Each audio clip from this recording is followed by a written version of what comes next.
जैसे कि मुंबई से पुणे तक, पुणे से हैदराबाद तक, हैदराबाद से बेंगलुरु तक और हैदराबाद से चेन्नई तक, चेन्नई से बेंगलुरु, दिल्ली से वाराणसी, वाराणसी से शिलीगुड़ी, ये रूट जो है तैयार किए जाएंगे, इनका विकास किया जाएगा।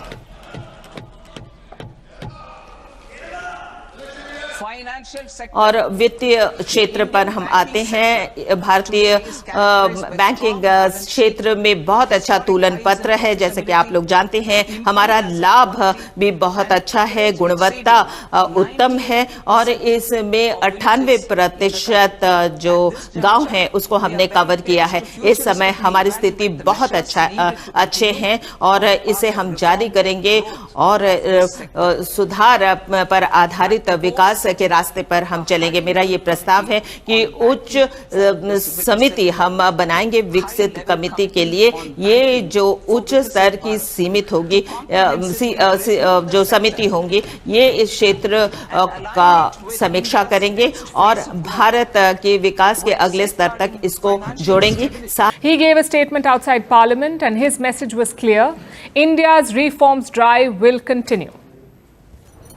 आत्मविश्वास भरा हिंदुस्तान आज विश्व के लिए आशा की किरण भी बना है,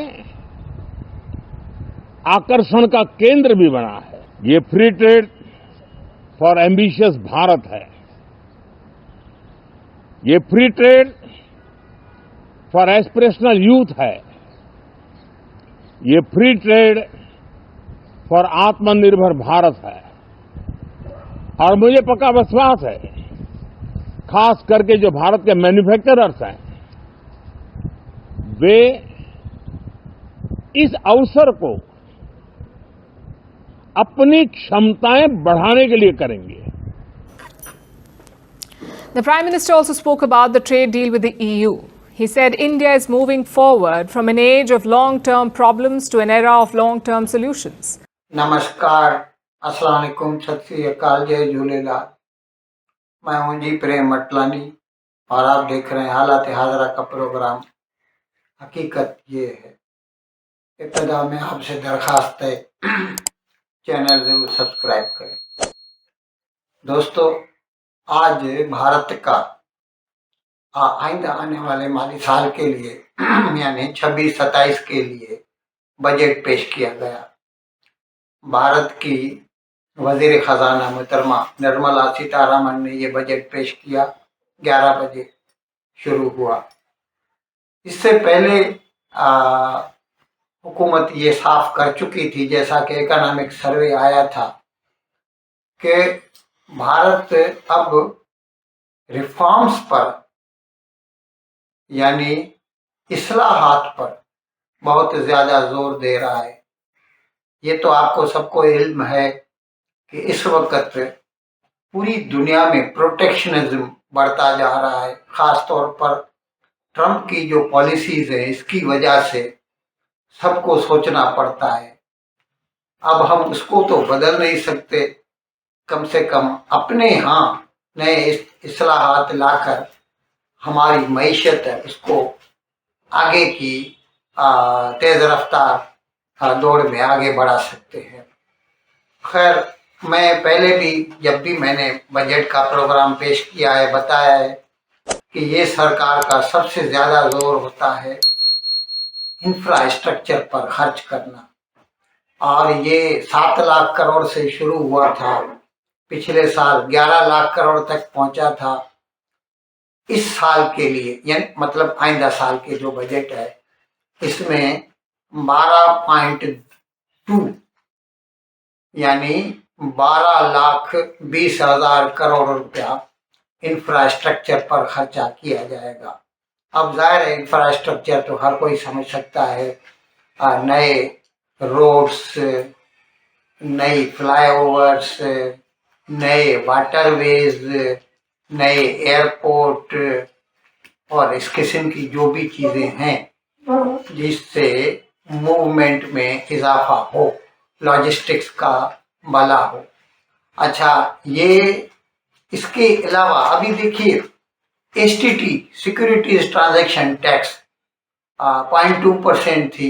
शेयर्स की जो खरीद फरोख्त होती है उसको बढ़ाकर 0.5% किया, जिसकी वजह से आज शेयर मार्केट गिर गया।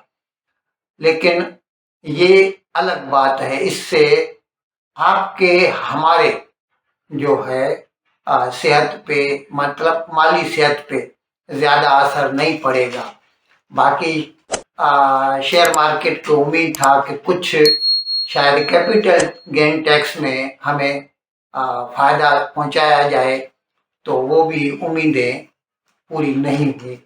बाकी जो बड़ी बड़ी चीज़ों की अनाउंसमेंट की गई, पहला तो मैंने आपको बताया कि 12,20,000 करोड़ इंफ्रास्ट्रक्चर पे खर्चा किया जाएगा, और उसके अलावा जो है एनआरआई जो यहाँ पर इन्वेस्टमेंट करते हैं उसको बढ़ाकर लिमिट उसको 24% कर दिया गया है। आयुर्वेद के नए इंस्टीट्यूट कायम किए जाएंगे, यानी एलोपैथिक के तो खैर मेडिकल कॉलेज होते हैं, लेकिन इसके साथ साथ एडिशनली वैसे इस वक्त भी कोर्सेज होते हैं BAMS के, bachelors in Ayurvedic medicine and surgery, लेकिन अभी ये नए इंस्टीट्यूट कायम करने का वज़ीर खजाना ने ऐलान किया है। और उसके अलावा Indian institute of creative industry, अभी क्या है आजकल की जो फिल्में बनती हैं या जो भी OTT पे आते हैं, वेब सीरीज बनते हैं, तो विजुअल इफेक्ट्स का, टेक्नोलॉजी का आजकल बहुत उसमें जो है हिस्सा होता है। और इसमें तो ज़ाहिर इस वक्त तो हॉलीवुड सबसे आगे है, लेकिन हम भी किसी से पीछे नहीं रहना चाहते। वैसे भी इस वक्त भी हॉलीवुड का बहुत सारा काम जो विजुअल इफेक्ट्स का रहता है वो आउटसोर्स करते हैं और यहाँ भारत में बैठे इंजीनियर करते हैं। लेकिन इसको और ज़्यादा तकवीत पहुँचाने के लिए, फ़रोग़ देने के लिए Indian institute of creative industry वो कायम किए जाएंगे, जिसमें इस किस्म के कोर्सेज डिवाइस किए जाएंगे ताकि उसके जो है एक्सपर्ट्स तैयार हों उसमें। और नेशनल इंस्टीट्यूट ऑफ डिज़ाइन वो भी बनाया जाएगा। और टेक्सटाइल इंडस्ट्री को बढ़ावा देने के लिए मेगा टेक्सटाइल पार्क बनाए जाएंगे, और ताकि रेडीमेड गारमेंट को फ़रोग़ मिले। अभी ये तो दो बातें यहाँ पर ध्यान देने के काबिल हैं। एक तो जब से बांग्लादेश में नई सरकार आई है, तकरीबन 1.5 साल हो चुका है, 2024 के 5 अगस्त को आई थी। उसके बाद से ये जो मोहम्मद यूनुस की सरकार है, इसकी पॉलिसियों की वजह से उनका जो रेडीमेड गारमेंट का बिजनेस है तकरीबन बर्बाद हो चुका है। उसकी जगह पूरी करने के लिए भारत ने अपनी सही पूरी कोशिश की है। और अभी इसके साथ साथ अभी हमने ये भी मैंने प्रोग्राम किया था, हमने यूरोपियन यूनियन के साथ फ्री ट्रेड एग्रीमेंट किया है। तो भारत का जो रेडीमेड कपड़ा होगा वो बिना ड्यूटी के पूरे यूरोप में जाएगा, तुर्की छोड़ के जो है। तो वहाँ पर इसका बिजनेस बढ़ जाएगा।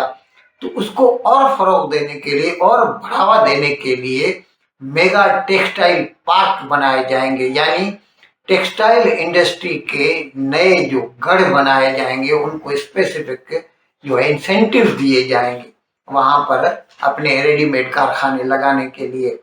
सेमीकंडक्टर इंडस्ट्री, उसका सेमीकंडक्टर मिशन 1 25 में पूरा हो गया। अभी नया सेमीकंडक्टर मिशन 2 चालू किया गया है, और उसके लिए एलोकेशन हुई है 40,000 करोड़ की।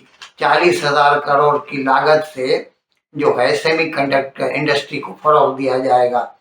उसके अलावा जो है कंटेनर मैन्युफैक्चरिंग, अभी देखिए एक्सपोर्ट बढ़ाना है तो हमें कंटेनर भी अपने ज़्यादा होने चाहिए, और उसके लिए भी हमने जो है 10,000 करोड़ उसकी एलोकेशन हुई है नए कंटेनर्स बनाने के लिए। और कैपेक्स का मैं बता चुका हूँ।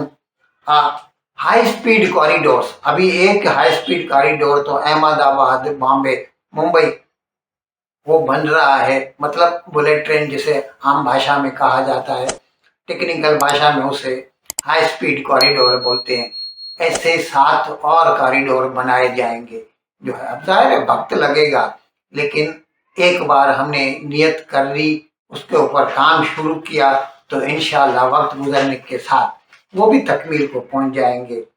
अच्छा, इसके अलावा आप 5 नए मेडिकल हब बनाए जाएंगे। ये तो आपको इल्म है सबको कि भारत मेडिकल टूरिज्म का अच्छा खासा भारत को हिस्सा मिलता है, क्योंकि यहाँ पर मेडिकल ट्रीटमेंट बनिस्बत एज कम्पेयर टू, भले हमें महंगी लगती है क्योंकि हमारी कमाई भी नहीं है इतनी, लेकिन यूरोप, अमेरिका, ऑस्ट्रेलिया, कनाडा वालों को सस्ती लगती है। तो बहुत सारे वहाँ के या मिडिल ईस्ट जो है अरब देशों के लोग आते हैं, यहाँ पे आके इलाज कराते हैं, उसको मेडिकल टूरिज्म कहा जाता है। उसको बढ़ाने के लिए हम 5 ऐसे मेडिकल हब बनाएंगे और उसके लिए गवर्नमेंट जो है पैसा खर्च करेगी। अच्छा, फिशरीज के लिए 50 नए रिजर्व्स, आर्टिफिशियल पॉन्ड होते हैं जो है, जहाँ पर फिशरीज जो है ना उसकी जो है सीडिंग की जाती है। आपको इल्म होना चाहिए कि अभी जैसे क्या कहते हैं, ये प्रॉन्स हैं या लॉबस्टर्स हैं, ये समंदर की पैदावार है, लेकिन आर्टिफिशियल पॉन्ड बना के हम वहाँ पर भी उनको जो है पैदा कर सकते हैं। वहाँ से जो है लेकर आते हैं उसका सीडिंग, और वो उन पॉन्ड्स में किया जाता है। और ऐसी कई स्टेट्स हैं भारत में जहाँ जिनका समंदर से कोई रिश्ता नहीं, लेकिन वो वहाँ पर प्राण की प्रोडक्शन करते हैं। तो फिशरीज को बढ़ावा देने के लिए से 50 नए जो है रिजर्वायर्स बनाए जाएंगे। और खवातीन के लिए शी मार्ट, लेडीज के लिए शी मार्ट, जहाँ पे हर चीज लेडीज जो है अरेंज करें, उनके लिए हो और उनके तरफ से हो। अच्छा, इसके अलावा जो है फिस्कल डेफिसिट को 4.4% जीडीपी का वहाँ पर रोका जाएगा, और वैसे पहले भी हम इसमें कामयाब हुए हैं। और आर्टिफिशियल लिम्स, ये तो आपको इल्म होगा, जयपुर फुट पूरी दुनिया में मशहूर है। जिस किसी की टांग चली जाती है तो आर्टिफिशियल लेग लगाते हैं, जिसको जयपुर फुट कहा जाता है। इसको भी सरकार जो है अपनी तरफ से और बढ़ाना चाहती है, और ऐसी कई इंडस्ट्रीज लगाई जाएंगी जहां पर आर्टिफिशियल लिम्स बनाए जाएंगे। हमने कई मरतबा फ्री में अफगानिस्तान को दिए हैं ऐसे आर्टिफिशियल लिम्स जो है। और दवाओं पे ड्यूटी बहुत कम कर दी गई है। कैंसर की दवाएं या शुगर की जो दवाएं, उनके 0% ड्यूटी कर दी गई है ताकि वो सस्ती मिले भारत के मरीज को। और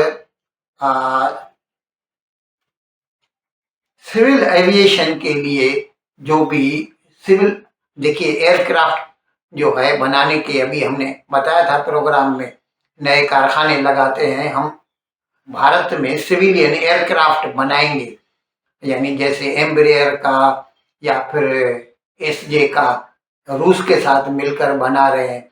तो इनके जो मशीनरी इनकी आएगी या स्पेयर पार्ट्स आएंगे, उन पर ड्यूटी कम कर दी गई है ताकि भारत में उसको बनाने को फरोग मिले। बाकी जहाँ तक हमारे आपके इंटरेस्ट की जो बातें हैं, मुफाद की बातें हैं, उनमें कोई फर्क नहीं लाया गया। यानी इनकम टैक्स जो है नर्ख जो है, रेट्स हैं, सेम रहेंगे, उसमें कोई फर्क नहीं आएगा। बाकी आप थोड़ा बहुत चैनल वालों को सुन लीजिए वो क्या कहते हैं।